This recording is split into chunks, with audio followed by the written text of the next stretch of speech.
La camioneta se detuvo en un camino sin nombre, donde la vegetación cerraba el paso como si la selva respirara desde dentro. Él llevaba una cámara colgada al cuello y una libreta de viaje, convencido de que fotografiaría artesanías y tradiciones indígenas en las montañas húmedas de Veracruz. Lo que no sabía era que sus propias facciones estaban a punto de volverse parte de algo que no se dejaba fotografiar sin consecuencias. El guía local, contratado apenas unas horas antes, se había desviado de la ruta prometida. Aún así, nada parecía justificar la inquietud que le crecía en el pecho. El sendero se estrechaba con cada paso. A medida que avanzaba, empezó a notar que la selva no era silenciosa, pero tampoco llena de vida. El viento se movía sin hojas, los insectos no cantaban, y el sonido era reemplazado por una vibración seca que parecía vibrar en su mandíbula, casi imperceptible, como si alguien imitara su respiración. Él intentó ignorarlo. Había viajado para fotografiar costumbres rurales, no para creer en supersticiones. Sin embargo, lo que encontró a continuación ni siquiera podía llamarse arte. Colgadas entre troncos torcidos, aparecieron máscaras talladas en madera oscura, cuarteada como piel seca. Algunas tenían grietas que parecían cicatrices, otras presentaban labios entreabiertos, mostrando hendiduras que imitaban dientes. Lo perturbador no era ese trabajo rudimentario, sino la forma de las mejillas, la nariz y el gesto de los ojos. No parecían rostros inventados, sino observaciones detenidas, copias minuciosas de expresiones reales, congeladas en un momento preciso de miedo, indiferencia o desconcierto. Se detuvo frente a una de ellas. Su ceño fruncido coincidía con el suyo. El puente de la nariz estaba ligeramente desviado, igual que el suyo desde una caída de infancia. La boca, apretada, parecía capturar el gesto exacto de la duda que él sentía en ese instante. Era como si alguien lo hubiera retratado sin mirarlo de frente, como si su rostro hubiera sido estudiado de espaldas, sin su permiso. Cuando intentó retirar la vista, la máscara no parecía seguir estática. No se movía, no cambiaba, pero había algo en la rigidez de su gesto que ahora parecía incompleto, como si estuviera esperando terminar de copiarlo, como si aún le faltara una última expresión para quedar sellada. Y la selva, callada a su alrededor, parecía observar, paciente, el instante en que él asumiría ese último gesto. Él había recorrido varios estados del país fotografiando fiestas patronales, artesanos y paisajes rurales. Nunca había sentido miedo por estar solo. Al contrario, la soledad le permitía observar detalles que los demás ignoraban, desde los colores en una máscara ritual hasta las huellas de un machete usado cientos de veces. Por eso aceptó viajar a Veracruz sin acompañantes, convencido de que encontraría algo digno de ser documentado. Lo que no imaginaba era que su mirada, esa herramienta que siempre había usado para registrar el mundo, estaba a punto de volverse en su contra. Mientras avanzaba entre árboles altos y humedad espesa, notó que sus pensamientos se volvían más lentos, como si la selva los moldeara a su ritmo.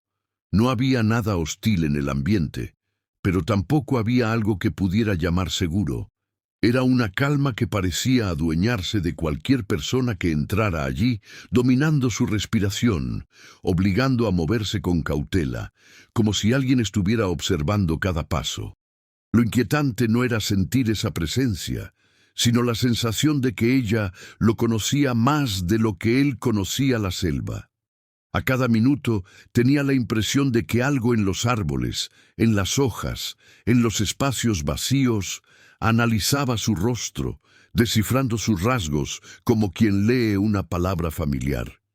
Intentaba convencerse de que no era más que su gestión, producto de tantas horas, viajando solo, pero la selva no lo miraba como a un extraño.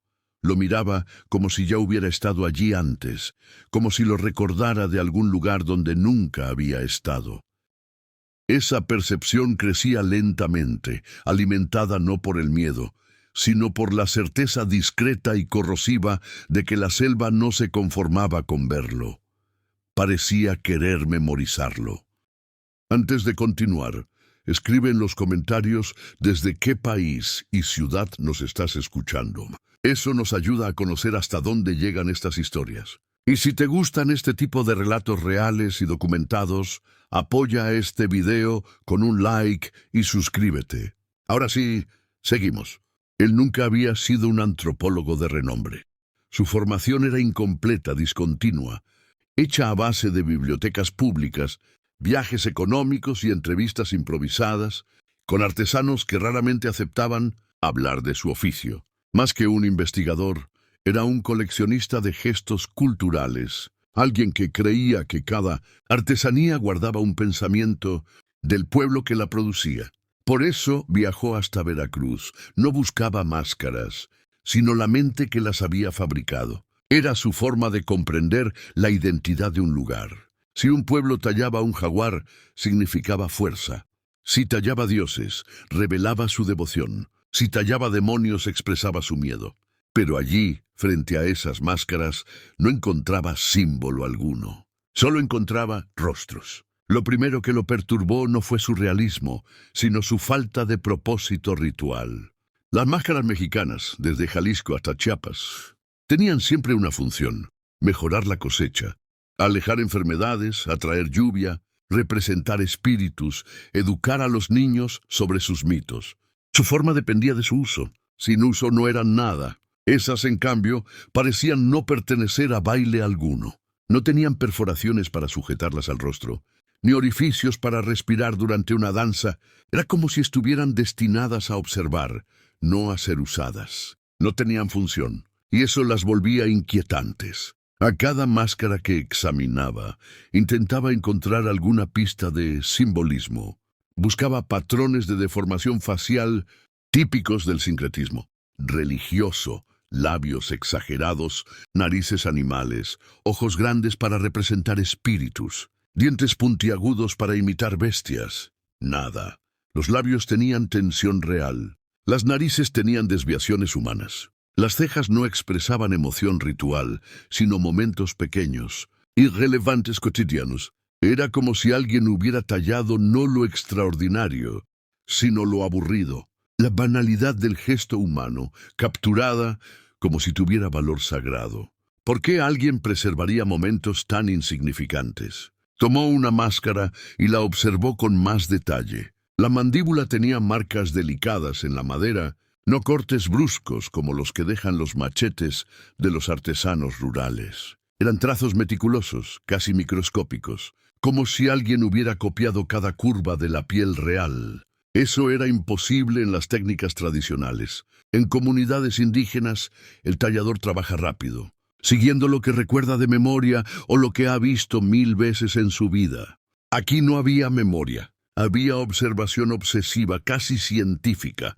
Aquella madera parecía haber estudiado la piel, no representado un rostro. Sintió un impulso académico, compararla con referencias reales. Recordó máscaras de Guerrero con colmillos, de Michoacán con cejas flameantes, de Oaxaca con demonios risueños. Todas se exageraban para comunicar. Estas, en cambio, no comunicaban nada. Eran fieles hasta el absurdo, como si la intención fuese conservar un rostro en su estado más inútil, como quien guarda la última respiración antes de bostezar, o el instante previo a hacer una pregunta sin interés. Esa minuciosidad carecía de sentido religioso, pero tenía algo de memorial, como si alguien quisiera recordar un gesto sin dejar que desapareciera. Intentó consolarse con una teoría absurda.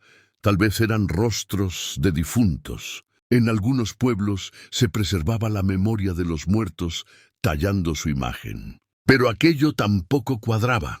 Nadie tallaría la cara de un muerto con expresiones vivas. Los difuntos se representan solemnes, pacíficos, con ojos cerrados o soñando la eternidad.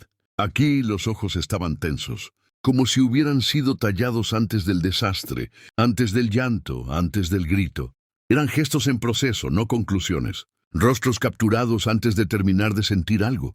Ningún muerto deja un gesto incompleto. Eso lo hacen los vivos. Y entonces llegó la pregunta inevitable. ¿Quién tallaría rostros vivos sin que ellos lo notaran? Ese pensamiento le causó un estremecimiento que no era miedo, sino conocimiento mal encajado. Para copiar un gesto así, alguien tendría que haber observado el rostro por horas. No en movimiento ritual, sino en reposo. No durante un baile, sino en la intimidad.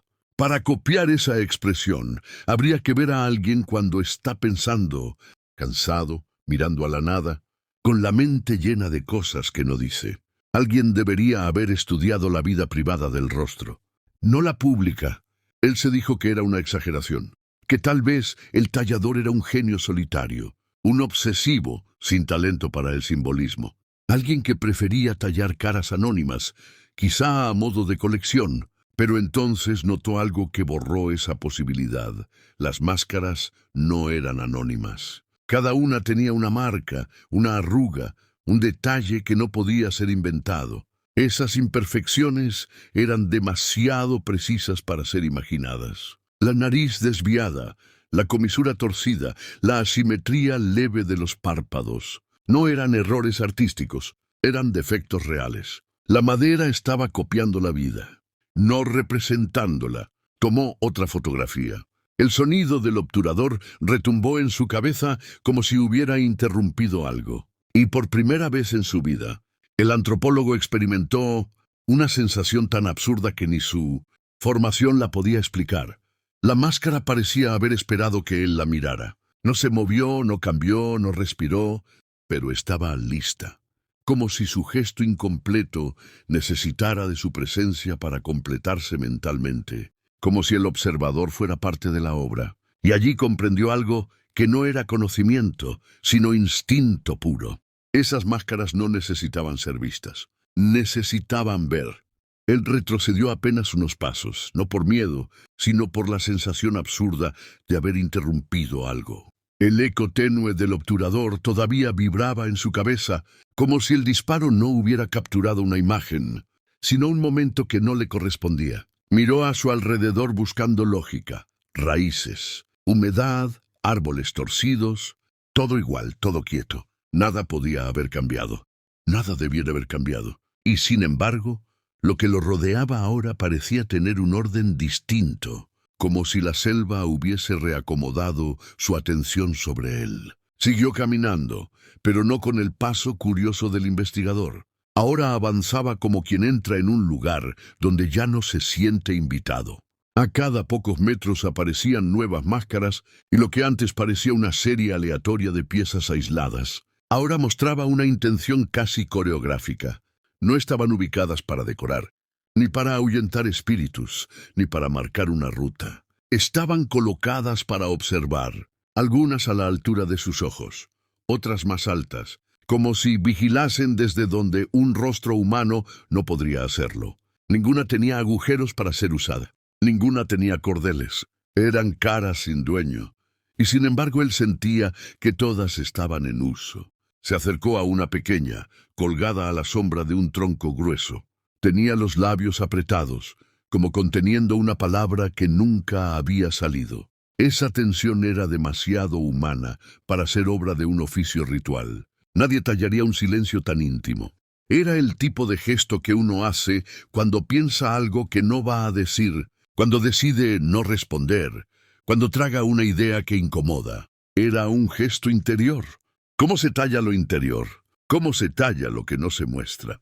Apuntó la cámara otra vez, pero antes de disparar, notó algo que lo heló. La expresión de la máscara no era simplemente una boca contenida. Era una boca interrumpida, como si el gesto hubiera sido capturado en pleno cambio, antes de definirse. No era un rostro terminado, era un rostro esperando definición. Como si quien lo tallara hubiera detenido el proceso a propósito, aguardando la emoción correcta para concluirlo. Aquella pieza no estaba incompleta por descuido, sino por expectativa. Y él sintió, en lo más profundo de su mente analítica, que la máscara no estaba terminada, porque aún le faltaba información. El pensamiento absurdo lo atravesó como si fuera lógico. ¿Podía una expresión finalizarse después de haber sido tallada? La madera no seguía creciendo. Un rostro tallado no podía transformarse. Y aún así, la máscara daba la impresión de estar en pausa, como si la madera esperara observar algo más antes de decidir qué boca debía conservar para siempre. No estaba mostrando un gesto, estaba recolectándolo. Levantó la cámara con una cautela nueva, como si la fotografía pudiera acelerar algo que él no quería que se completara. Tomó la imagen, y esta vez no sintió un eco en los dientes, sino una incomodidad involuntaria en su propio rostro. Sus labios imitaban la misma tensión. Intentó relajarlos, pero solo empeoró. La boca se le apretó con más fuerza, ahora consciente de sí misma, como si su biología respondiera a un molde externo y no a su voluntad. Tocó su propia cara, intentando verificar si estaba realmente imitando aquella expresión, y fue entonces cuando notó algo mucho más inquietante. No recordaba cómo era su boca en descanso, no podía evocarla en su mente, no tenía una imagen clara de sí mismo. Recordaba fotos antiguas, recuerdos vagos, sensaciones, pero no su rostro exacto. Y esa ausencia no venía del miedo, sino de un cambio silencioso, como si la máscara no estuviera copiando su gesto, sino sustituyendo su memoria de él. Aquella escultura sin terminar había encontrado su modelo, y a diferencia de una artesanía humana, no necesitaba permiso. El antropólogo avanzó con pasos cada vez más cautelosos, no porque creyera estar en peligro, sino porque estaba empezando a sentir que cada gesto suyo era observado con atención. La selva ya no parecía un entorno natural con elementos dispersos. Tenía una lógica. No era solo vegetación y objetos tallados, era un sistema. Y cuanto más intentaba estudiarlo, más sentía que ese sistema lo estaba estudiando de vuelta. Las máscaras colgaban sin seguir la simetría festiva de un altar, ni el orden narrativo de un mito. No estaban agrupadas por personajes, animales, dioses o símbolos. Estaban dispuestas como una secuencia de observación, en la misma dirección en la que él avanzaba. Era como si su paso no estuviera revelando máscaras, sino activándolas. No parecían estar esperando a un danzante ritual, sino esperando a un rostro vivo para analizarlo. Y esa diferencia, aunque invisible, era abrumadora. Se detuvo frente a un grupo de 3 máscaras. No eran idénticas, pero tampoco estaban diseñadas como individuos diferentes. Eran variaciones mínimas de la misma cara. La forma de la ceja, el leve músculo del labio, el grosor de la línea que rodeaba el ojo. No era variedad, era progresión. 3 momentos del mismo gesto, tallados como si alguien hubiera tomado notas visuales de una expresión en movimiento. No representaban personas, representaban el proceso de una emoción. Como si ese gesto hubiera sido observado muchas veces y hubiera sido necesario registrarlo en fases. Y entonces su mente antropológica comenzó a trabajar sola y como un instinto profesional. ¿Para qué un pueblo necesitaría registrar expresiones humanas con tanta exactitud? El arte indígena no conserva gestos momentáneos, conserva significados. Nadie talla la duda, el disgusto leve, la concentración o ese instante silencioso en el que alguien decide callarse. ¿Por qué tallar lo que no comunica nada? A menos que lo que se quisiera conservar no fuera el significado, sino la identidad emocional. A pesar de la incomodidad, intentó racionalizarlo. Quizás un artesano obsesivo, quizás una práctica funeraria donde las máscaras guardaban las emociones que el muerto nunca dijo. Pero ninguna teoría funcionaba. Era imposible tallar gestos así sin observarlos durante mucho tiempo. Y para observar un rostro tanto tiempo, el modelo tendría que haber estado presente, voluntariamente o no. Se acercó más a una de las máscaras en secuencia. Notó algo que antes no había visto. Alrededor de los ojos había líneas finas, casi microscópicas, como si alguien hubiera intentado capturar la tensión exacta de un músculo vivo. Esa precisión no existía en máscaras ceremoniales. No era técnica, era estudio obsesivo, como si la máscara no representara un rostro, sino que lo hubiera aprendido. Y algo más perturbador empezó a hacerse evidente. Las variaciones no eran solo progresivas, eran correctivas. La segunda versión era más precisa que la primera. La tercera era más fiel que la segunda. No había creatividad, no había interpretación artística. Había perfeccionamiento, como si la madera hubiera corregido un error inicial a través de más observación. No representaban una cara, la estaban mejorando. Él dio un paso atrás, sintiendo que había entendido algo que era mejor no haber comprendido. Ese perfeccionamiento no era natural, implicaba repetición, implicaba seguimiento, implicaba presencia. No podía haber sido tallado a partir de una fotografía ni de la memoria de un artesano. Eso solo era posible si la máscara había tenido acceso continuo al rostro original. La idea lo invadió como una marea lenta. Estas máscaras no preservan un gesto, preservan a alguien. Y entonces ocurrió un detalle mínimo, casi imperceptible, pero suficiente para arrancarlo de la lógica ritual. Al mirar una de las máscaras, notó una línea nueva en la madera, una grieta suave que no estaba allí segundos antes. No era señal de humedad ni de deterioro, era un trazo fino, curvado, justo en la comisura del labio, una corrección casi imperceptible. Él no podía probarlo, pero lo que recién vio parecía haber sido tallado después de que él se detuvo a observar. Sintió una incomodidad involuntaria en su propia boca. La comisura se le movió apenas, en el mismo ángulo de la máscara. No era imitación voluntaria, era una reacción reflejo, como si su apellido emocional hubiera sido leído, como si su gesto hubiera sido absorbido. Lo perturbador no era la posibilidad de que la madera se hubiera alterado. Lo perturbador era que él ya no estaba seguro de lo que había visto antes con exactitud. Su memoria visual comenzaba a sentirse menos fiable que la expresión frente a él.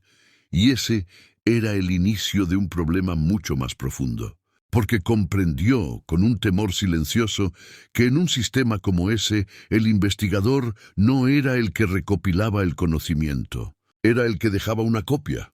Él sabía que no debía tocarse el rostro otra vez, porque cualquier intento de comprobarlo solo confirmaba una ausencia que no quería enfrentar. No era que hubiera olvidado cómo era físicamente. Todavía recordaba su estatura, su complexión, el color indefinido de su cabello. Lo que había desaparecido era su rostro en reposo, ese estado neutral que uno no piensa, pero que sabe que tiene. El gesto que uno imagina al dibujarse mentalmente. Él ya no podía recordarlo. Su memoria del rostro estaba hecha solo de expresiones, nunca de neutralidad. Intentó recuperar la imagen. Su boca era apretada o relajada cuando no sentía nada. Su ceño solía fruncirse al pensar o solo cuando estaba molesto. Sus ojos descansaban abiertos o semicerrados. No supo responder. Esos detalles cotidianos, insignificantes, esos que uno nunca analiza porque la cara es un lugar familiar, se habían vuelto borrosos. Él podía recordar la cara de otras personas. Podía describir rostros de ancianos en mercados, jóvenes en procesiones, artesanos con manos manchadas de resina. Pero el suyo era un recuerdo incompleto. Y lo peor no era la falta de memoria. Era que comenzaba a confiar en las máscaras para recordarse. Esa idea emergió suave, casi razonable. Si la máscara imitaba su gesto, entonces debía ser un buen reflejo de él.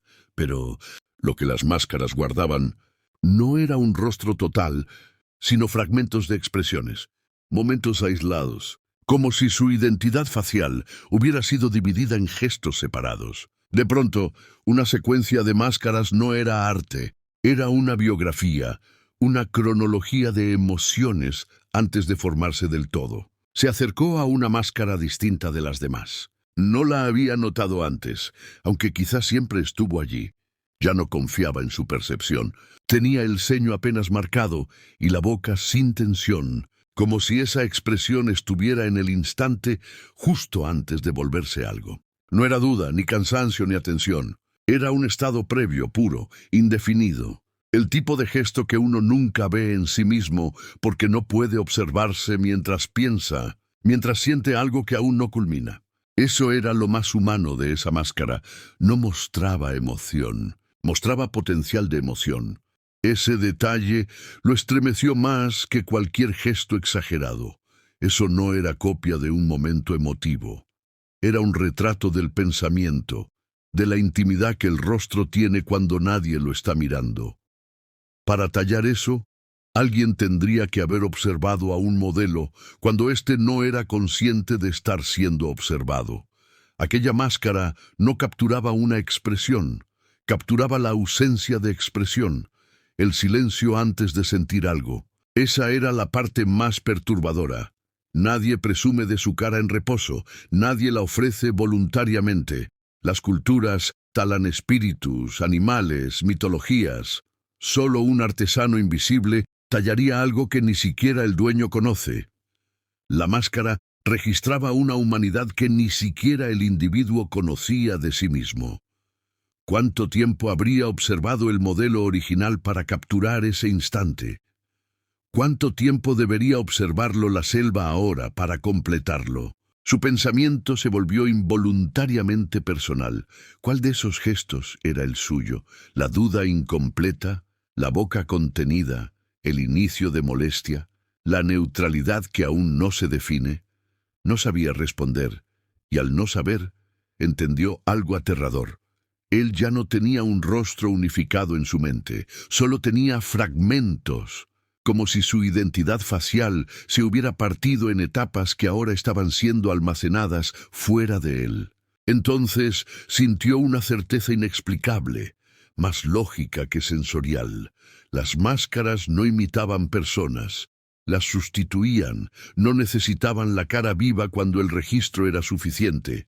La copia era más estable que la memoria, y él ya no podía recordar la versión original de sí mismo. En un impulso casi infantil, quiso ver su reflejo, pero no llevaba un espejo, y su cámara no tenía función de autorretrato. Se sintió ridículo buscándose en la oscuridad del lente, como si el vidrio pudiera devolverle una imagen. No vio nada.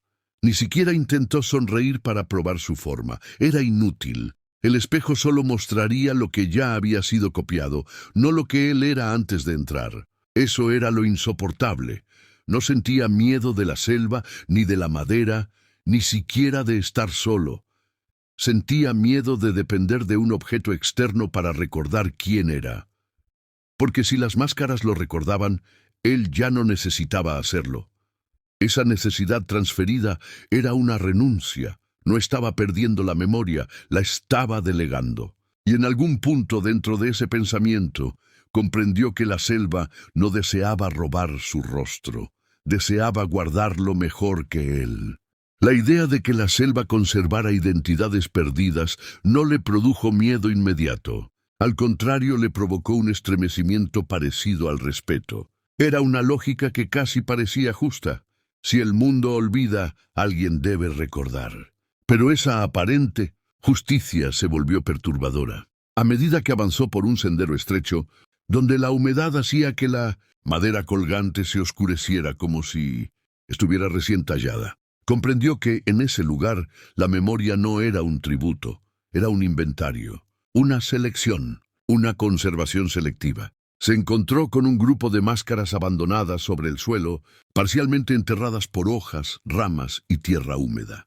No estaban dañadas ni rotas, simplemente no habían sido terminadas, como si hubieran quedado a mitad de un proceso de registro. Algunas tenían ojos sin forma, bocas iniciadas pero sin intención, ceños sin tensión. Eran rostros sin identidad. No parecían pertenecer a nadie. Parecía que la selva no había encontrado nada digno de conservar en ellos. La idea de rostros descartados lo afectó más que cualquier amenaza física. No era miedo al dolor ni a la muerte, era miedo al olvido, a la insignificancia. Comprender que no todos los rostros eran dignos de ser tallados, lo hizo sentir observado, no como alguien vulnerable, sino evaluado. Un rostro no se copiaba porque fuera hermoso o interesante, sino porque era necesario conservarlo. Eso implicaba un juicio, y él no sabía si era digno. Se agachó para observar una máscara incompleta. Tenía un ojo casi terminado y otro apenas insinuado. La boca era apenas un trazo. La expresión no tenía dirección emocional. Su incompletitud era indiferente, como si el tallador hubiera perdido el interés. Tal vez esa persona nunca tuvo gestos relevantes. Quizás su vida no había producido expresión alguna que mereciera permanecer. ¿Qué rostro no merece memoria? ¿Qué individuo no deja huella ni siquiera en su propia cara? Levantó otra máscara, más pequeña, casi lisa, con un solo relieve en la mejilla, como si hubiera comenzado a registrar una sonrisa que nunca se formó. Era el fragmento de una emoción que jamás llegó a existir. Aquello era trágico.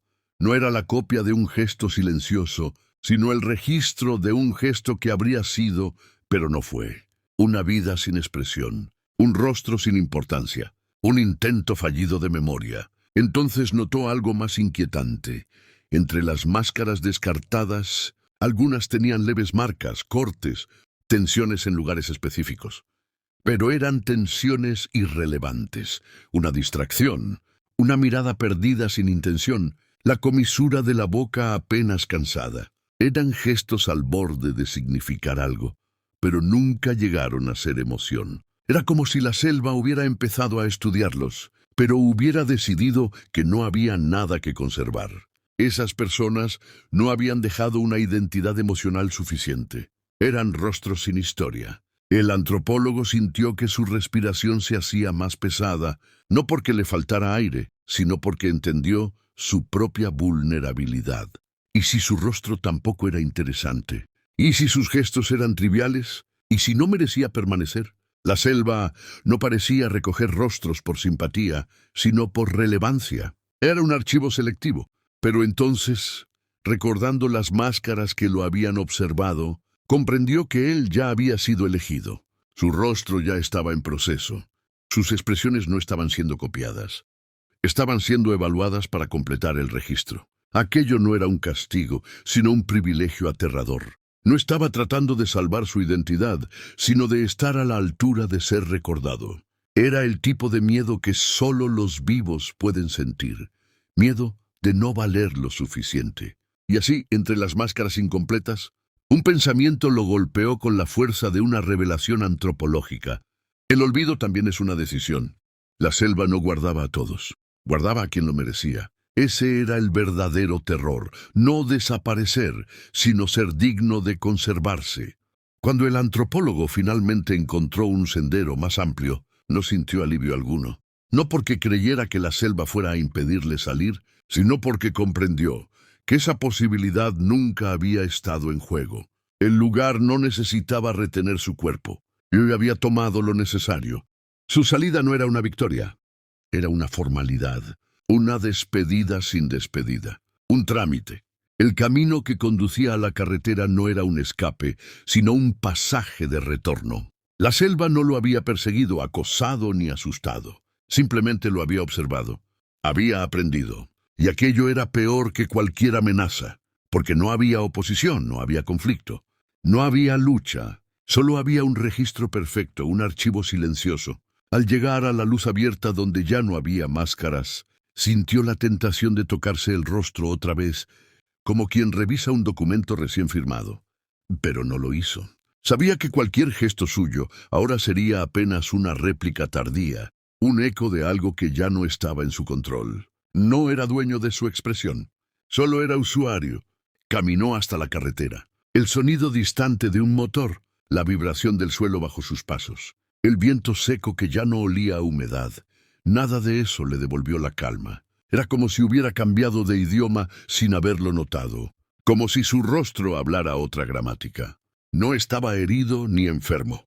Solo era diferente, y no podía describir la diferencia. Tardó varias horas en llegar a un pequeño motel de carretera. Pidió un cuarto. Pagó. No notó si el recepcionista lo miró como a un extraño, como a alguien inquietante o insignificante. Quizás lo miró como a cualquiera. ¿Quién sabe? No había forma de interpretar esa reacción sin conocer su propio rostro. Ya no podía medir cómo era percibido. Cuando finalmente estuvo solo en la habitación, encendió la luz del baño. El espejo era pequeño, ligeramente ondulado, con manchas de humedad en los bordes. Le pareció ridículo buscarse en un cristal sucio, pero no podía no hacerlo. Era como consultar un documento perdido. No con ansiedad, sino con necesidad. Se miró. Durante un segundo no sintió nada. No hubo choque, ni espanto, ni extrañeza repentina. Era su rostro, y a la vez no lo era. No podía asegurar quién había sido antes. Recordaba fotografías antiguas, pero ahora dudaba de si eran exactas. ¿Había sido siempre así el ceño? ¿Siempre tan firme?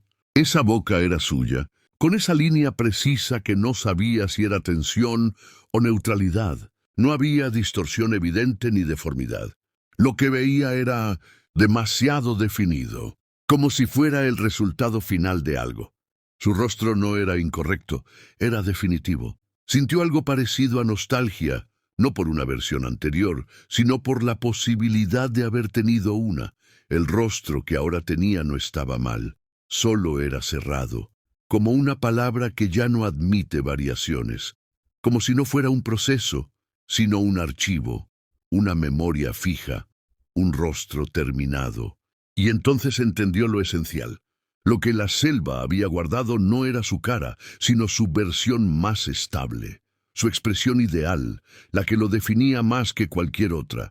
El bosque había hecho lo que él siempre quiso hacer con las culturas, preservar lo que no debía perderse. Él no había sido robado, había sido conservado. La identidad que había llevado toda su vida ahora existía mejor fuera de él. Bajo la mirada del espejo, ya no necesitaba verlo más. Su rostro no era algo que tuviera que conocer, era algo que ahora estaba garantizado en otro lugar. Era memoria ajena, más precisa, más permanente, más auténtica que él mismo. Su identidad facial no era un derecho, era un recuerdo, y ya no le pertenecía. No se han encontrado registros oficiales de artesanos que tallaran rostros con el nivel de precisión descrito por el antropólogo. Tampoco se han catalogado talleres, herramientas o tradiciones vinculadas a la conservación fragmentada de expresiones humanas en esa región. Los pobladores locales solo afirman que la selva recuerda mejor que las personas. Las máscaras halladas nunca fueron recuperadas. Tampoco existe evidencia material que confirme el proceso de observación prolongada que el investigador aseguró haber percibido. Sin embargo, su testimonio coincide con relatos aislados sobre viajeros que describieron sentirse registrados más que amenazados. Hasta el día de hoy, su rostro no aparece en fotografías anteriores a 1970 con la claridad que él juraba recordar. La identidad facial que decía haber tenido existe únicamente en su memoria, y ya no hay manera de comprobar si alguna vez perteneció realmente a él. Si este caso te resultó interesante, puedes apoyar el canal con un like y suscribiéndote. Eso nos permite continuar explorando historias reales y documentadas.